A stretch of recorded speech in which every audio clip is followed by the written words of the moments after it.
Okay, so Sarah's with me today for the Big Wedding Review Part 2, The Revenge.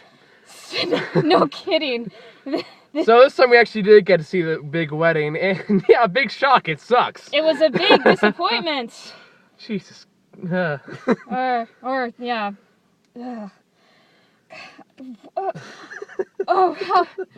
know where to start. Welcome to my world. I so many things are swirling around in my head. Just a slight sampling. Oh, how the mighty have fallen. Susan Sarandon, Robert De Niro, actors that have talent. Why? And Robert Williams, basically, hi, I'm Robin Williams. Like, here's my check. Oh, thank you. See you guys later. How dare you make Robin Williams not funny? How dare you? Well, to be fair, he kind of did that to himself in a lot of other movies, but still. But still, he is a very funny man. You didn't even give him anything. He's just like, hi, I'm Robin Williams, and where's my check? I find that more amusing. Might as well have been a line in the movie. It would have been funnier than pretty much any of the jokes in that. No, understandably, I'm not the target audience for this. I think it's fair to say. Yeah, I'm the target audience for this, and this was shit! That's right, let go of your anger. Oh my god, and the dialogue, and the line delivery, I think the last time I heard the line deliveries that bad was in Star Wars Episode 3. I don't have to say much today, do I? So I think that's, let's see, Grant, Cliff, Chris. Okay. Sarah, fourth one I've broken. Now, as you've noticed, Lisa's not with us today, and she's going to pay for that. Yes, she's at Chuck E. Cheese with some friends. Yeah, anyway. Where a kid can be a kid. We're gonna give her so much shit for that. Anyway, oh, yes. My lane's kind of shitty over here. That's a little better. Fuck, I don't even know where to begin. Oh. Yeah, I'm not quite sure either, so, mini rant number 3. Okay, so Susan Sarandon's character, is the common-law wife or live-in girlfriend of, Robert De Niro. Yes. God bless me, I can't remember his character's name. Yeah. And... Oh, God, I lost my train of thought. Fuck. Oh, yes, there it is. Okay, train back on track now. So, it's heavily implied, if you have any remaining functioning neurons after leaving this film, you can connect the dots that De Niro's character cheated on, was that, I forget. Diane Keaton? Or I don't care. Cheated on the other big-name actress in this monstrosity, and they have to pretend to be married for the sake of a Catholic mother of their adopted son, who's coming from Colombia or something to see their son get married, and this pisses off Susan Sarandon for some reason. For some reason, and it's never really explained. And De Niro and his first wife have a one-night stand, and Susan Sarandon is pissed off about this. Okay, so why? What reason do you have to be pissed? Ladies, if he's going to cheat with you, he's going to cheat on you. Cheating men are scum, whether they do it with you or on you. On you? Well, not literally on you. You know what I meant. You should be thankful I'm as coherent as I am right now. I'm sorry, I feed off misery, you know. Yes, I know. I gotta do what I can do. I gotta do what I can do. Yeah, pretty much. It's basically the classic, horribly done romantic comedy cliche, which I hate with a passion, which is basically take these two semi-likable cast people who are somewhat famous in some circles of media. Less so after this film. Well, Robert De Niro is still Robert De Niro, so he can piss in a pot and still be okay, and still be considered okay by the populace. Yeah, but he had one line that I think was the best acting in the entire movie. Yeah. We'll get to that bit, because there's a whole other rant there. But anyway, where's it going? Oh yeah, it basically involves, take these two people, hold on. we're filming this on my phone because my camera's kind of low on batteries, so we're kind of hoping this will last the entire thing. We'll find out. It's an experiment. Yep, so that's not the first time I've done it either. I know. Anyway, where was I going with this? Oh, yes, the romantic comedy cliches, which I hate, which is take two people, put them into an extremely impossible, just no way in hell it could ever happen in real life scenario with the dumbest people we can find, with the dumbest written script we can find, and they're gonna get in some wacky antics, And so many forced situations, so much horrible dialogue. Why did these big name actors say yes to this script? Why did they sign off for it and say, yes, I want to do this. This is the project I've been looking for. Well, clearly Robert De Niro didn't think that because he just doesn't give a shit at all for this entire movie. He's in there for it. Same reason Robin Williams is in there. He just wants for the check. And the difference is Robin Williams doesn't pay for the whole thing. Yeah. Pretty much. Like, I like Robert De Niro's a great actor when he tries, but I don't think he's tried in years. I mean, granted, I thought he was great in Silver Linings Playbook. That was the last good movie I think he was in, which was thankfully a more recent film. But since then, the last film I saw him in was an independent film directed by Bobcat Goldthwait called World's Greatest Dad. That also had Robin Williams, didn't it? Yes. Okay, yeah, I know what you're talking. That's what I was talking about. That's the last one. That movie was kind of fucked up. It was very dark and twisted, but it was much better than this piece of shit. Yeah. I'm not gonna say it's the worst movie I've seen all year, but then again, that list is getting pretty long at this point. It's the worst. Okay. I've owed you a bad movie for a while. This gets you off for like 2 months. So I don't have to do Smurfs 2? Let's see, what is May, June? No, looks like you're off. Yes! We're currently going on lottery, and who's gonna have to sit through Smurfs 2 with me? So I'm gonna have to look through the list, see who's next ticket for bad movies is up pretty soon. I think Lisa or Trey might be coming up. Trey's on the list ever since he got took 2 months of hiatus after Hansel and Gretel. At least it just needs to learn. Need to learn what a bad movie looks like. Yeah. Anywho. So yeah, you pretty much know the story. It's about some god awful reason. Amanda Seyfried's in this one. Oddly enough, more person than I've seen in any other movies. Was she the bride? Yeah, she was the bride. I thought she looked familiar, but I can never remember her name. Oddly enough, there's more expression I've seen in this movie than I have in any other movies I've seen her in. So there's that. Okay. If nothing else. It's hooked up with this adopted son of Robert De Niro and whatever the hell the other chick's name is. Diane something. And the big joke is he's Hispanic. And of course, her parents, being the wacky Southerners who apparently are lost in the 20s, they're racist. Extremely. Hilarious. It is astonishing how many movies I've had to accuse of racism this year.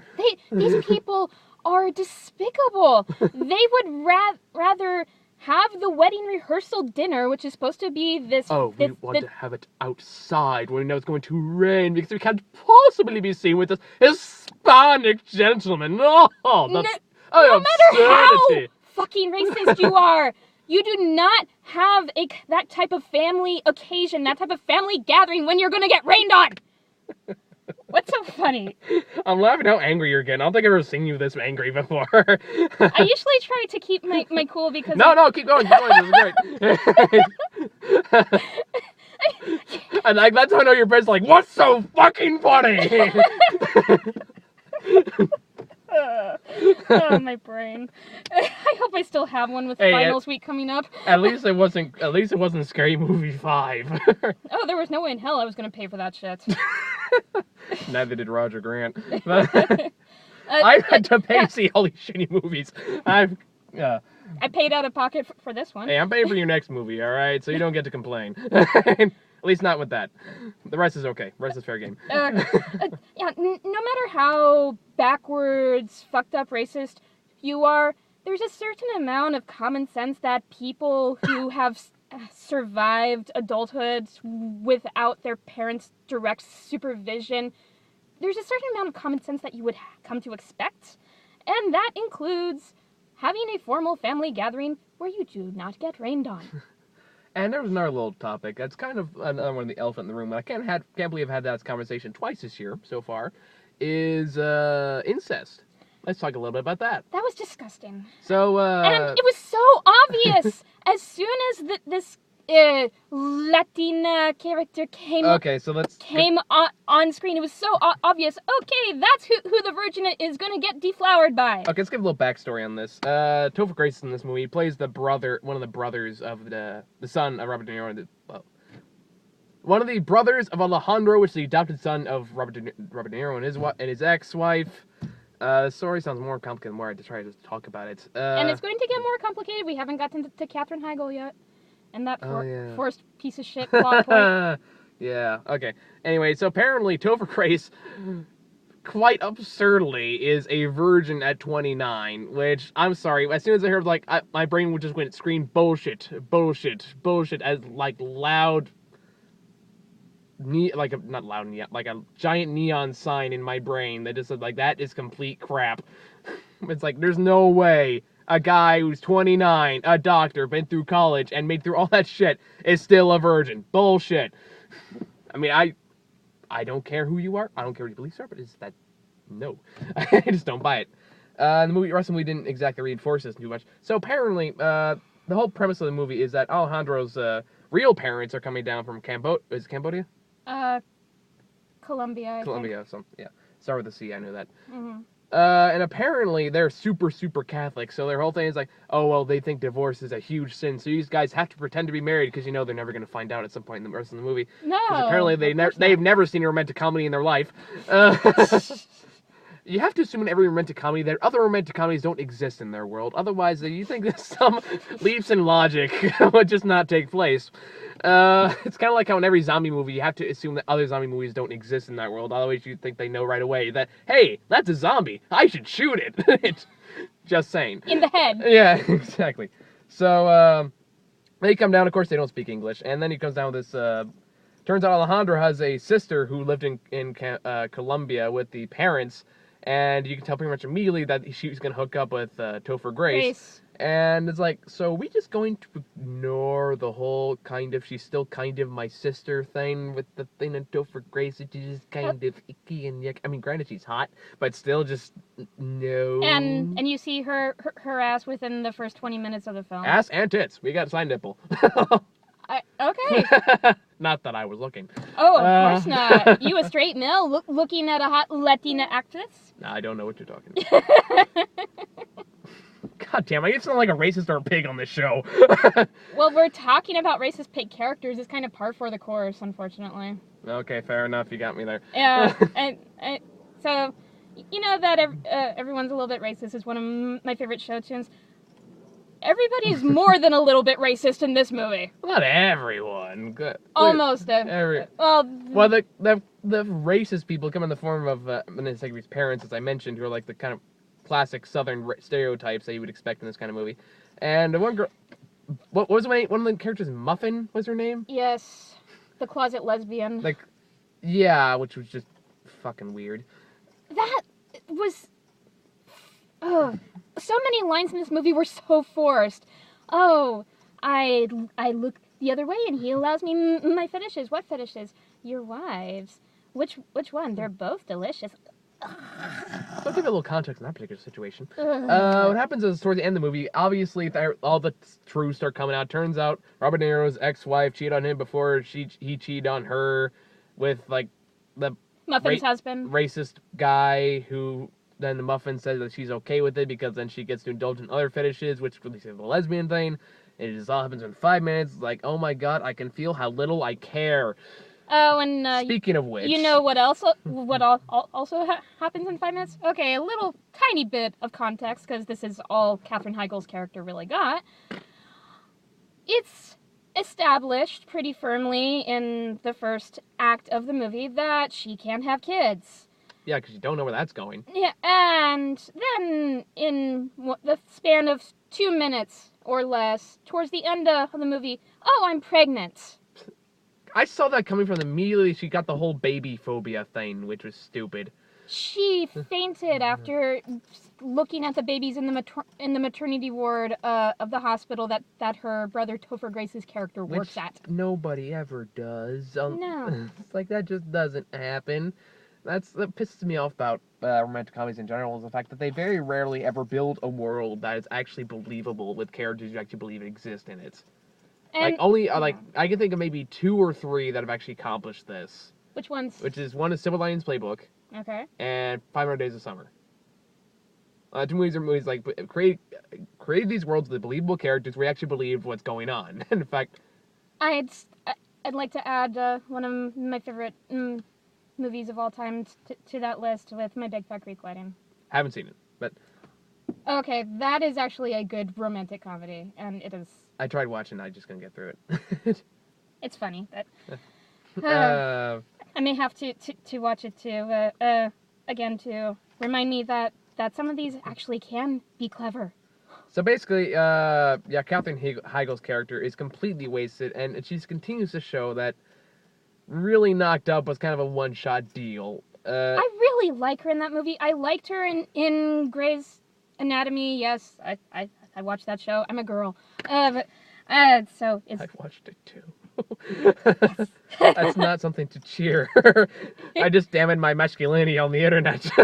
You broke me tonight. If you can find joy in my misery, I can find joy in your humiliation and your misery.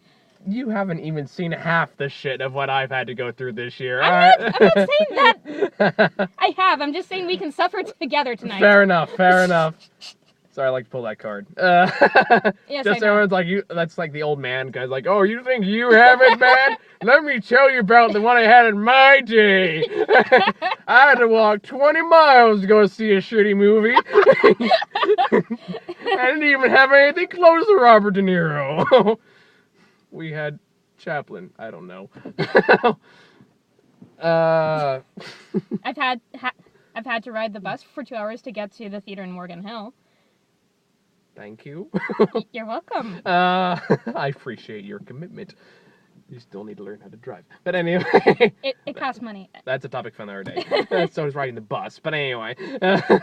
Student ID covers it. Okay then. Fuck, what is even like? Just a lot of talent in here is I don't hate so wasted. I like so terribly wasted. Like I like Topher Grace. I actually liked him in Predators, and even though I know that's not a well-regarded movie, I didn't think it was that bad. He's not a bad actor. He just hasn't really done anything good. Not that I can think of anyway. That 70s show? Oh, but that was about it, really. Yeah. It was kind of like Jennifer Aniston with Friends. After that, she just hasn't done anything good since. Pretty much. Except maybe for 1 or 2 things, but just a lot of wasted talent, just a wasted script. How did this script get greenlit? That's what I'd like to know. I'm not really that surprised because oh look, generic romantic comedy, A-list cast. All right, stamp it, get out the door. But that's pretty much what the movie is. It's just another regurgitated romantic comedy with just terrible jokes, terrible characters. No one here is really likable. Yeah, really. Nobody's really likable. The jokes aren't funny. Not even remotely. The line delivery goes from awful to forced. Especially with Katherine Heigl. Yeah. There was only one line read that I thought there was acting behind it, and it was towards the end of the film when it's been revealed that everyone slept with everybody pretty much. Yeah, and Susan Sarandon's character said something to the effect. She's like, no, you just gotta fuck Muffin and make it all even. And he goes, I would never fuck Muffin. That was the best line read in the entire movie. Which is didn't really get more than a chuckle. Pretty much. And even that, the right was supposed to be like an AA, and he's supposed to be drunk in this scene, which I don't think that was acting. Yeah, I looked over to you and I said it's method acting. Yeah, I believe it. It's like I just imagine like I'm between this and little fuckers. I just don't know what the hell's happened in my career.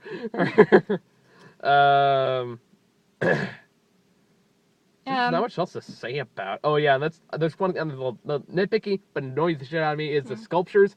They're supposed to, Ordinary's supposed to be a sculptor in this movie, although you can clearly tell that those statues are just plainly made out of plastic. Yeah.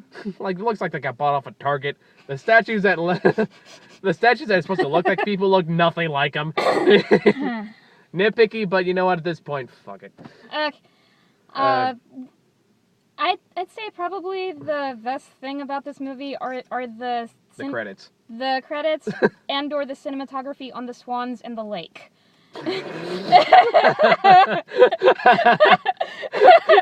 being serious. Okay, legitimately, I didn't see that one coming. Those parts were nice to look at, and no words were being spoken, and yeah, best part of the film, a few shots of swans swimming on a lake.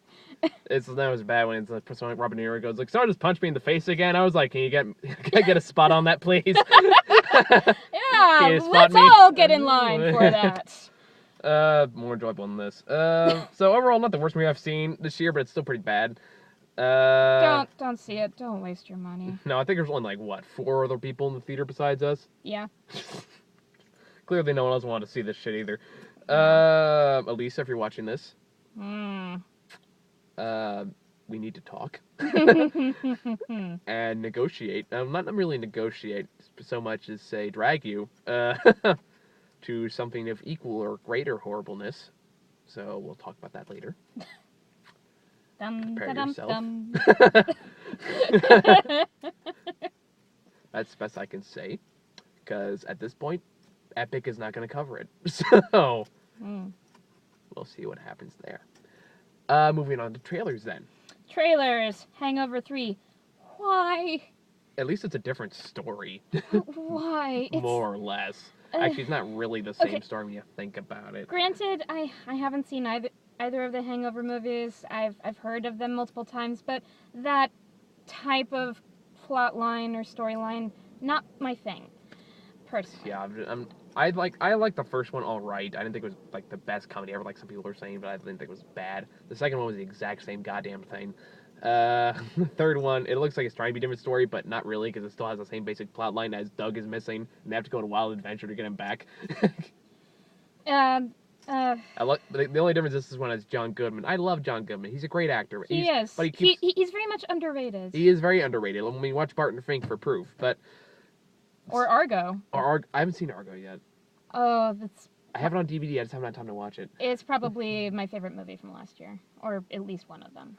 I'll have to check. I have the DVD. I'll check it out eventually. What was I gonna say? Oh yeah.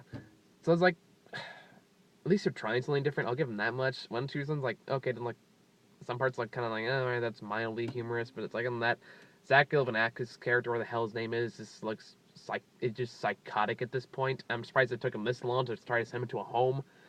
Because in the first one he was stupid, but he was kind of endearing in that kind of way. Second one he just goes full blown psychotic, and I'm surprised no one called the cops on him. This one is like I'm still surprised they haven't, because he says and does these horrible things. It's like I don't know why this character's supposed to be likable, but I'll find out more when I see the movie. So yeah, so that was the first trailer. Then we got The Great Gatsby was the next one. Yes. Which doesn't look that bad. It has potential. It looks a lot like modern day Vegas more than a 1920s. It's the guy who directed Moulin Rouge. What do you really expect? That explains it. It's the guy directing fucking Moulin Rouge. You're gonna get more style than substance. I guess maybe if you go into with that kind of mindset, maybe you won't hate it. I don't know. It has Leonardo DiCaprio, and it looks like from the trailers it gives a pretty good performance. It's nice to see Tobey Maguire getting work again, since I don't think we've seen him since Spider-Man 3. At least not that I've seen him in. Yeah, actually, come to think of it. So I'm glad to see he's getting work again. There could be some good parts about it. If nothing else, Tim Tucker's going to be good. And some of the soundtrack choices sound good. At least it's not a musical. Another jukebox musical. Yeah, one of my girlfriends loves Moulin Rouge, so Suzanne, I'm sorry that Moulin Rouge is not my thing. You know this, but yeah. Yeah, I've gotten into fights with a couple friends over that movie. Yeah. Yeah, but I like musicals, but I don't like Moulin Rouge. It's not a good movie. So we'll check that out one next week. We'll find it for ourselves. I mean, it hasn't been getting very good reviews. I think it's like roughly 50% Rotten Tomato. But then again, so was Philly Brown, and that wasn't bad. So we'll find out on that one. Philly Brown was a much better movie than The Big Wedding. We were really. I think that's like. We were really blessed last week, and we didn't even know it. Ignorance was. No, bliss. I knew it. Well, I was grateful. I still had some hope. I was. When a movie has naive. like what 7% on Rotten Tomato, you know it's gonna be bad.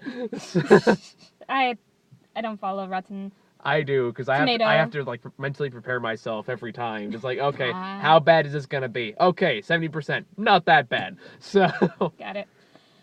so yeah, we'll check out Great Gatsby next week, and then we had The Internship, which took us forever to remember because it looks like just a generic, forgettable Owen Wilson, Vince Vaughn movie. Yeah. There's nothing to it. No. In fact, it doesn't really make much sense. I Google would even attempt to hire these morons. Even as interns, as no longer in college, fully adult interns. Who clearly have no idea what the hell a program is. Yeah. And I do admit the Charles Xavier line kind of made me laugh, and I feel angry about that.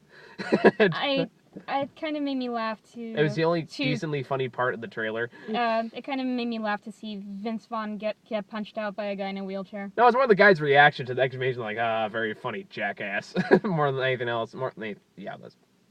Yeah. Then we had This Is the End, which is the last one. We actually remember all 4 trailers this time. That's actually amazing. Yeah, but it took us, 5 minutes to remember The Internship? It's taken longer than that for some movies, so that's actually close to a record. So, This Is the End. We've talked about it before. There's not really much new to say about it. It wasn't even a new trailer. It was the exact same trailer we got for Philly Brown. Pretty much. So it's like there's really not much to say about it. I've said my piece about it. I don't think it looks very good, but then again, I'm kind of the minority on that one because I'm not a Seth Rogen fan. And I've liked Seth Rogen in various films I've seen him in. So I might be willing to give it a shot or watch it when it comes out on DVD. So That's like speaking of Seth Rogen, let's talk about Katherine Heigl again for a second because Yes. Knocked Up. Even I'm not a Seth Rogen fan. Even I didn't mind that movie, but she is a fucking dumbass for shit talking the only good movie she was in and just being. What? Yeah, she shit talked about Knocked Up. Why? She said her gave a bad view of feminism and all that, like women and stuff like that. Even though every movie she's been in since then has all been horribly sexist. How is it bad on feminism? She keeps her job and promotion. I guess she just thought made all women look like a bitch or something like that, which is. She looked like a hormonal pregnant woman. Either way, I mean, I don't follow gossip because who gives a flying fuck? But it's worth noting. But Why? I mean, that's not from a gossip standpoint. It's just damaging to your career. Why would you do that? Okay. I'm not saying Knocked Up is a high art movie by any means, but it is hilarious, and men and women can watch it. Women can watch it for the chick flicky aspects, and men can watch it for the stoner humor. And it's one of those few movies that where those elements coalesce so well together. So if that's why would you shit talk that? That leads me to another thing that kind of bothered me about this movie. Granted, there's some examples to counteract this particular theory, but it seems to me in this movie that a lot of the problems in this movie seem to get blamed on the guys, when it's clearly the woman's fault. Which is just leads me to another romantic cliche, which I cannot stand, which is no matter what the woman does, it's always the guy's fault. Yeah, I can't argue that. Because with the whole Alejandro thing, it's well, granted, that was a stupid-ass fault. And even the movie points out when she finds out the truth and doesn't care that the whole thing was fucking stupid. But anyway, Yeah, although, his, fiancée, the blonde chick, whose name I can never remember. Yeah. She does call him out, for basically making a farce of their wedding. Well, yeah, that's true. But at the same time, there's also parts where, after he reveals his dumbass lie that they have to cover that he knows not going to work out, the Bebe chick gets mad at Robert De Niro for some reason, and that makes no goddamn sense, because it's not his fucking fault, and she stays mad through the whole movie without any sort of explanation as to why. So it's what the fuck?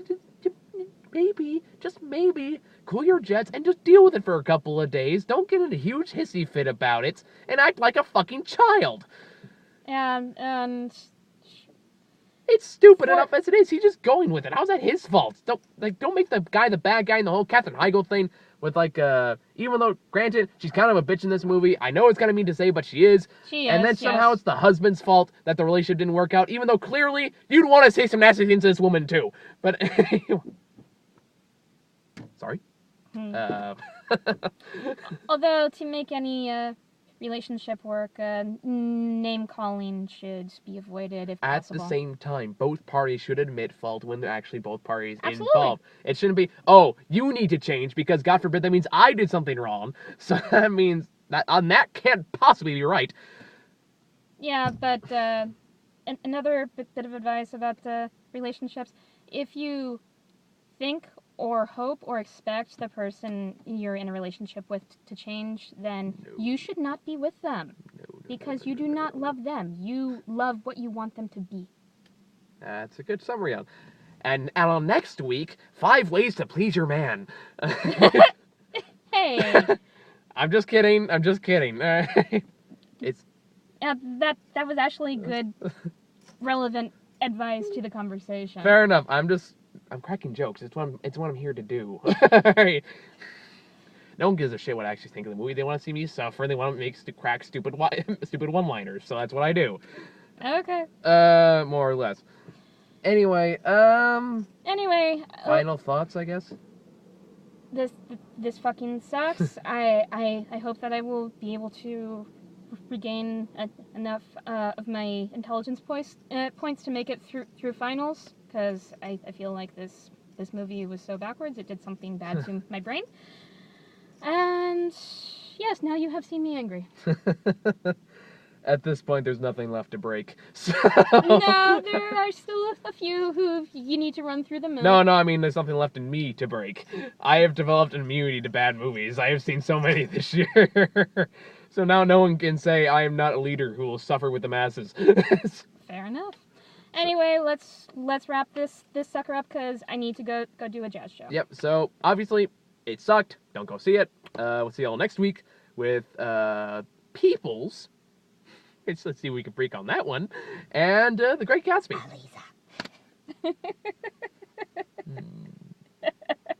No, we can do better than a Tyler Perry movie. All right. Have a good night.